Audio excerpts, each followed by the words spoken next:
This is the end of the beginning. Welcome to today's show. As we all know, they never let a good crisis go to waste, especially a good crisis that they create. And out of this crisis, of course, there is a lot of things that have come, and there are a lot more things that are going to come of it. Of course, the agendas that are pushed, the outcome of what ends up happening with the land, of course, the climate agenda that they'll shove down our throats. But look what just happened to get tied into all the mess there. The agenda I've been covering over and over and over again over the last couple of years, even though I'm a brand new YouTuber, wink, wink. We have the police in Maui demanding, asking, pleading, and begging with survivors to come forward and give their DNA to the police so that they can identify the remains of any of the other victims. Now you might say, well, why would they give their DNA? What's the big deal about giving your DNA? Well, if you're not aware of what's been going on over the last couple of years, it's really been about your DNA, your genetic code, which is personal to you, which God gave each one of us, our own unique DNA code. That is something that they do not want you to have.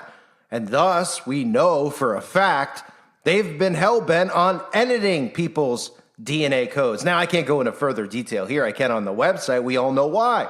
Because we've all been talking about a specific something that has the capability to edit genetic strands, to edit people's DNA, to edit who they are, right? We heard Klaus Schwab talk about it will change you.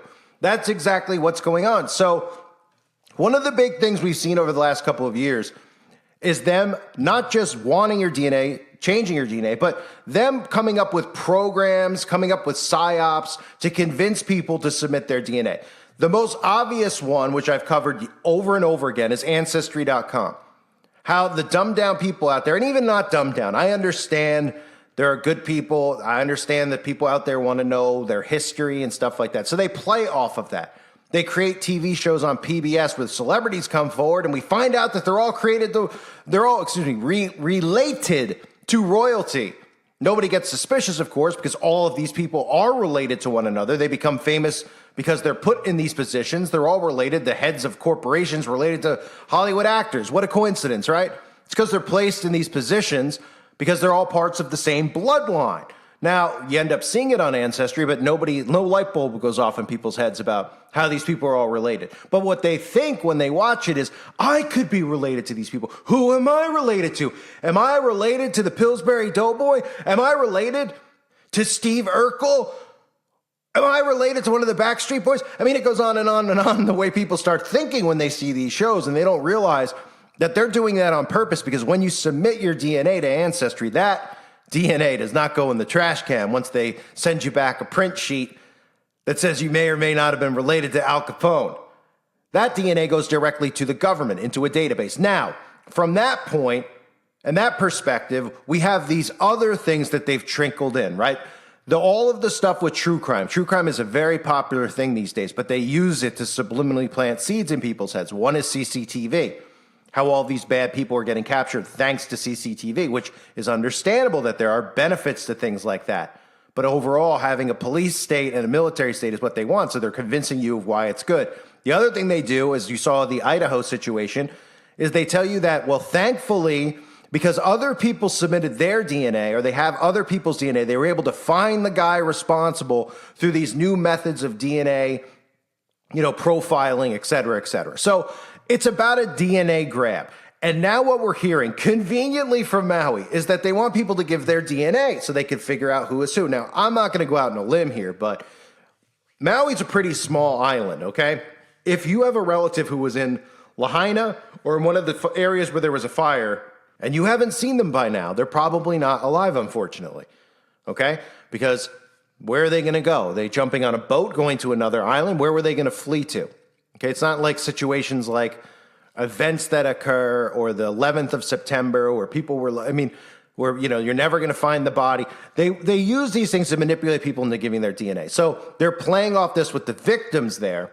And of course, conveniently, for those of you who are new to all of this stuff, the police officer, let's start there, who is showing his face all over the place, who is letting everybody know he's the Maui police chief, John Pelletier. John Pelletier, you might say, who's this guy? Who's this clown? I'm about to play the clip of him, and the acting is just over the top. It is so bad, which it always is with these people. And he is pleading with people to come forward and submit their DNA, of course, so they can identify Jane and John Doe. But this is another character we've seen elsewhere. Where? Oh, the event in Las Vegas. So how convenient. I'm sure the government didn't place John over here in Maui knowing another event would occur after he was at another event in Vegas. That's very coincidental that he happens to be around all of these wink, wink events that occur that are all naturally occurring events. There's nothing behind it. Give me a break. I mean, Las Vegas was one of those events that they censored everybody on for covering. Obviously, it was another event where they were looking to create something so that they can make you afraid of going to concerts, thus they can convince people into coming after the Second Amendment. This is what they do, right? So they ship this guy from Vegas to Maui, and well, listen to him beg for your DNA. When we find these, our family and our friends, the remains we're finding is through a fire that melted metal. We have to do rapid DNA to identify them. Every one of these 89 are John and Jane Does. We know we've got to go quick, but we got to do it right. So when we pick up the remains and they fall apart, and so when you have 200 people running through the scene yesterday, and some of you, that's what you're stepping on. I don't know how much more you want me to describe it. That's what you're stepping on. Give us a little bit of time to contain that. Please. Because we've got to go make 89 notifications. And coming from a place that had to make 58, I understand the pain this is going to take. And we're not done with 89. So just understand what this thing is, because none of us really know the size of it yet. Everybody wants a number. You want it fast or you want it right? We're going to do it right. So, I mean, I haven't seen acting like this since the hook that occurred at Sandy. Well, maybe not. We've seen plenty of horrible acting, but this is up there, of course, and coincidentally, he happens to be there because, everybody's around multiple natural occurrences, just like we see multiple parents. I mean, some of the stories I heard, multiple parents who had children in schools where events occurred multiple times in different states, right? Nobody was suspicious of that at all. Of course, the most recent one in Tennessee that I covered a few months ago. But here's the news clip talking about how they want people to come forward about DNA so that they can, of course, identify the bodies. ABC's Will Carr and the latest on those search efforts days later, and hundreds still waiting on word from their loved ones. Tonight, that painstaking search for the missing through the charred landscape of Lahaina. As the search and rescue continues, they are spray painting X's on each building that's cleared. And it's not just homes, it's also cars, street by street, block by block. Officials now asking for the public's help. If you've got missing family members, go to the FAC. We need you to do the DNA test. We need to identify your loved ones. Outside the Family Assistance Center in Kahului, many still searching for lost loved ones. This is Joel and Adela. Ace Yabez says he's looking for 9 of his family members. We've been to a lot of hotels inside Lahaina, but none of them are there. So we've been to police station, we called Red Cross, anywhere that we can find them, but nothing. And Benny Kalua flew in from the mainland to find his 98-year-old Aunt Eloise. We're not only just trying to find her, we want a confirmation that she's safe. So. What was the last you heard? She was at the senior center in Lahaina. Being evacuated? Yes, it also burned down. Every shelter has lists of people who are still missing, those who have been found, even pictures. You have Melva Benjamin and Ed Sato. These are the faces of the missing as families are still holding on to hope that their loved ones are still out there. A Maui local creating a public spreadsheet where people can track down their loved ones. So far, almost 5,000 names have been entered, over 1,000 still not found. As the search continues, residents are cut off from the hardest hit parts of Lahaina. There is no cell phone service there, and they are desperate to get in to try to find their family members. Lindsay. Yeah, that is most important of all.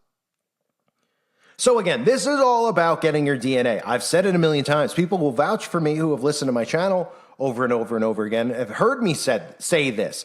Now, there are DNA programs in place. So one of the things we've heard, I can't play the news clip here, there was an event in Uvalde. Okay, those types of events that occur at schools now, they're coming in with child ID protection programs. They tell you it's to protect you. They tell you it's to identify your child. That's how hell-bent they are on getting your DNA. And this, of course, goes back to whom? Whom's another group that's out there looking for your DNA? Oh, the Freemasons, right? So if you're new to all this stuff and you're like, what's a Freemason? Are those people that show up during our, summer parade and they sit there with those weird hats on? Yes. And you know who they worship? Lucifer. That's right, Lucifer. But just like celebrities, they put a front on, they show up at events and pretend that they care about kids and they care about the town and the community, and they ask for donations, et cetera, because they have to put a front on in case somebody becomes suspicious as to what's going on in that little building in every town in America. And you might say, there's not one in my town. Well, if there isn't one in your town, you must be in a really small town. But I guarantee there's probably one within 10 miles of where you live, a Freemasonic lodge. At these towns, these people go there. A lot of people go, well, it's like a fraternity, right? No, it's not. You're initiated into Freemasonry. Usually you have to be, somebody to get in, or you got to apply, you got to go forward and get interviewed, etc. And then once you're in there, you go through degrees, right? You graduate into different degrees. And as you graduate, you're given more knowledge. And eventually these people, as they go through above the third degree, they begin to get taught that Lucifer is God, and they start to worship Lucifer. They start to be indoctrinated and taught Egyptian teachings, which is all cult teachings. They start getting taught all these things that about them being, chosen people, and they make good men better and all of this stuff. They go through bizarre rituals where they dress up in their underwear and people hold swords to their throats, where they're put inside of caskets and they shut the lid. All of this stuff has roots in Satanism and the occult. They won't present themselves that way. You expect a Satanist to show up or a Luciferian to show up, obviously with, dressed a certain way and to look a certain way. These people are wearing suits and ties, okay? Their Druid outfits are suits and ties. Look no further than the White House. Look no further than the Senate. Look no further than Congress in general. Look no further than corporations, Bezos, all these guys. They're all in the occult. They're all members of secret societies. And they all start, for the most part, at the same place. Because even if somebody's born into a bloodline and their father or their mother is a very prominent person, say hypothetically the Kennedys or the Queen of England, okay, they still go through either the same Freemasonic teachings that these people do at a very young age. They just do it sooner, right? What Freemasons do is they recruit what's called Demolays, Job's daughters, rainbow girls, young children in the community, and they begin indoctrinating them with this. So by the time they turn 17, 18 years old, they go into Freemasonry or they go into Eastern Star, Job's daughters. That's for the females out there. Also, to me, I just call them Eastern Star witches because that's what they are. You can even look at their logo. It's a pentagram. It's the same logo that the Satanists use. Or, if you don't believe, you're like, oh, yeah, I've seen that. What does that thing mean? It means witchcraft, okay? It's, they're like, oh, it's Wiccan. No, just call it Satanism is what it is, satanic. You could use it. Look at the pentagram inverted. I mean, the Satanic Temple uses it. We see it in Satanism all the time. So, signs and symbols rule the world, okay? They're right in front of our faces. Don't listen to these people. They're liars, like their father, the devil. They lie. They pretend. Of course they pretend not to be in it. What do you think? They're going to come out and admit to this stuff? Eventually they will when they feel safe enough. They're not going to come out and admit it. Instead, they're going to call us tinfoil hat wearers. But all one has to do is read their teachings. They know it's hard to keep this stuff contained now with the internet and everything else out there where people can access their teachings and their books and all the literature they have from Pike, etc. on, where you could read about what they do and who they worship. So let's take a look at the Freemasonic ID program, because the Freemasons in your town, one of the things they care so much about is getting your children's DNA, because, they want to be able to identify your kid if he's lost. None of it makes sense. The only thing that makes sense is the fact that they want your DNA, because we all know what they want to do with your DNA. My particular lodge got involved with the Child ID program about 5 years ago. Before that, we were just a lodge that did ritual, and we wanted to get out into the community. And so a number of us contacted Grand Lodge, Chris Siebenmark, and we started out with a elementary school in the area, and it was sort of successful. But then after that, we started, brainstorming, and we got into, like today, we're doing an air show here. And at this particular air show, we've done up to 300 children in 2 days. We all wanted to be Masons, but we also wanted something more than just the Masonry. So we wanted to, again, get out into the community and try and help people out. And we partnered with the Phoenix Lodge to get members from their lodge and our lodge together to help staff an event like this. So we've become very close with the Phoenix Lodge. As being a Mason, I just came in and decided that I wanted to help do something. So we promoted the Child ID. It's a free program for children. We really enjoy our children and want to keep them safe. I've been a Mason for 15 years, and I'm trying to give back to the community. We're just trying to do a good job and help save a child. Now, on other occasions, we've needed additional help. Our members were not available, so we brought in the DMLA and the Rainbow Girls as well to help us do these events. And it's a great partnership because for us, we can staff the event, and for the DMLA and for the Rainbow Girls, it gives them some community service. So it's just been really, really awesome. I'm a pediatric nurse, and to me it's very valuable to see that our children are protected. Tomorrow we'll have a whole group of the youth that will be here. Even though we're not from the Plymouth Rock Lodge, we're supporting them because they don't have a youth group of their own. So it's some role modeling of what the Masons do and role models for the kids about what they can do and how they can be involved in the community. I didn't know this existed before coming to the program tonight. It just seemed like a good idea to have record of my kid and information on file somewhere, so that way if anything ever happened to him or if anybody ever took him, then there'd be a better way of finding him. The reason I'm interested in the Child ID program is because it just makes it easier, just in case, say, you do turn around and all of a sudden your child runs off. We've all had it happen. And it just makes it easier for you to find them without having so much stress and worry. The information that the Masons get, I mean, it's just vital. It's great information. It's a lot of information. I mean, if you go on vacation and your child gets lost, you have that information with you. That's something you can give to the police. Somebody can be getting that information off of that CD about your child. You're looking for your child. Other police officers are looking for your child. More people who are out looking, the greater chance you have of finding, or a quicker chance of finding your child. In doing these child ID programs for our particular lodge, it's a way to basically be out of the lodge setting. For the new guys coming into the lodge, they want more than just the ritual and things like that. They want to be in the community. And when the newer members of our lodge come out and help us, they get to know us, we get to know them. And for some of the elder members of the lodge that haven't been around in a while, they just hang out and, like a little bit of fellowship here and there. It's worked out really well for us. I think it can help open doors between Masons and the communities that they live in. So that's the Freemasons who want your DNA. And again, one of the other things they can do with your DNA, and I know it sounds kind of crazy, but I know everybody who listens to my channel or has over a long period of time understands that they have the ability to target specific DNA codes and strands. Look no further than that James Bond movie that came out about, how they could use bioweapons based on people's DNA. Now, this has more to do with being able to restructure and have your genetic code and do certain things with your DNA than it does to create bioweapons based on genetic code, but they have the ability to do that. They want your DNA, okay? So now they're using all of these events that they create.